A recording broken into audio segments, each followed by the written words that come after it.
Salutare dragilor, bine ați venit pe acest canal. În clipul de astăzi o să analizăm foarte pe scurt care este cea mai sigură mașină de serie din lume. Bineînțeles că de fapt sunt mai multe și o categorie anume se evidențiază față de celelalte, însă dacă vreți să aflați despre ce este vorba, stați alături de mine în acest clip și o să vedeți. Hai să-i dăm drumul! Când vine vorba de siguranța unui vehicul într-un accident, dimensiunea și mai ales masa lui contează enorm de mult. Așa că, în general, SUV-urile sunt mult mai sigure decât o mașină mică, fie că ea sedan sau hatchback. Cu toate acestea, până de curând, SUV-urile aveau un mare neajuns și anume faptul că se răstoarnă ușor.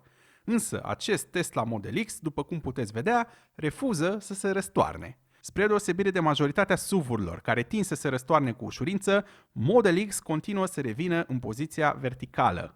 Iar în toate testele de siguranță, Tesla Model X stă incredibil de bine, mai ales la testul de impact lateral cu un stâlp, așa numitul pole test, unde majoritatea mașinilor se cam fac acordeon la doar 35 de km la oră. Însă, după cum puteți vedea, Tesla Model X trece acest test cu brio. SUV-urile erau renumite până acum pentru că aveau un centru de greutate foarte înalt ce le făcea să se răstoarne cu ușurință, mai ales atunci când executai o manevră rapidă în viraje strânse sau în cazul unui impact lateral. Răsturnările de obicei pot duce la ejectarea parțială sau completă a pasagerilor din vehicul, crescând astfel șansele ca ele să fie rănite sau chiar să moară. Chiar dacă în ultimele 3 decenii producătorii de automobile au reușit să reducă frecvența răsturnărilor, folosind de cele mai multe ori un design mai bun și mai stabil, cu toate astea, odată ce are loc un impact, fizica de bază devine stăpână, astfel că dacă ai un centru de greutate mai ridicat, cum este la SUV-uri, crește foarte mult probabilitatea ca mașina respectivă să se răstoarne. Bun, hai să revenim înapoi la SUV-ul electric. Ca și alte mașini din gama Tesla, acest Model X are un pachet de baterii destul de mare situat pe podeaua mașinii. Acest lucru îi conferă modelului X un centru de greutate mult mai scăzut decât al oricărui SUV clasic ce are un motor cu ardere internă. Astfel că în cazul unei coliziuni, care în mod normal ar determina răsturnarea unei mașini normale, Tesla Model X nu se va răsturna. Astfel că se înlătură unul dintre cele mai mari neajunsuri ale SUV-urilor. Iar răsturnările sunt doar un aspect al siguranței. Deoarece Model X este un vehicul electric, nu este nevoie de prea multe componente mecanice sub capota mașinii, iar acest lucru permite o zonă de ondulare mult mai mare pentru a absorbi energia dintr-un accident frontal, lucru care nu este posibil, mai ales la mașinile clasice ce au motor cu ardere internă. De asemenea, mașina asta are pragurile laterale mult mai rigide și mult mai groase, special realizate să absoarbă energie în plus, față de stâlpii și pragurile unui SUV normal sau a unei mașini normale.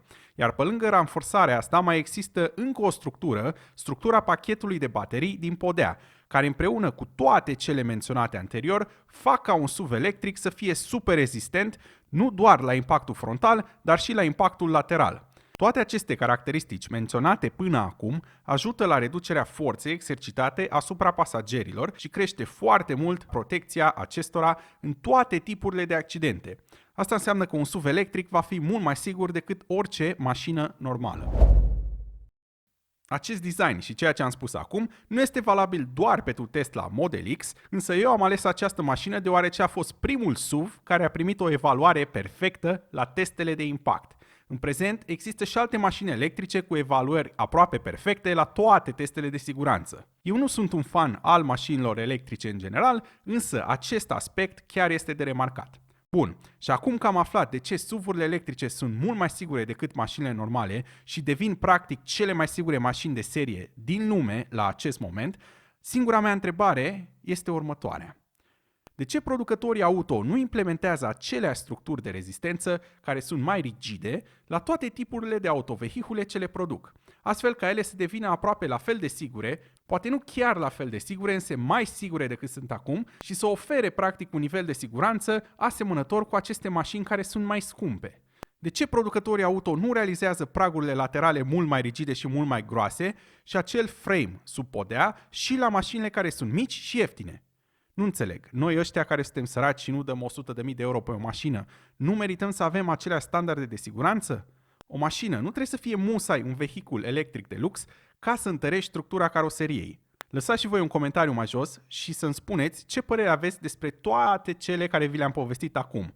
Iar dacă v-a plăcut acest clip, nu uitați să vă abonați la acest canal pentru a vedea și alte clipuri de genul. Până data viitoare, dragilor, dați tare și aveți grijă de voi. Vine nou an, așa că vedeți cum petreceți, stați safe, încă mai există coronavirus, din păcate, și să ne auzim cu bine în anul următor. Pa!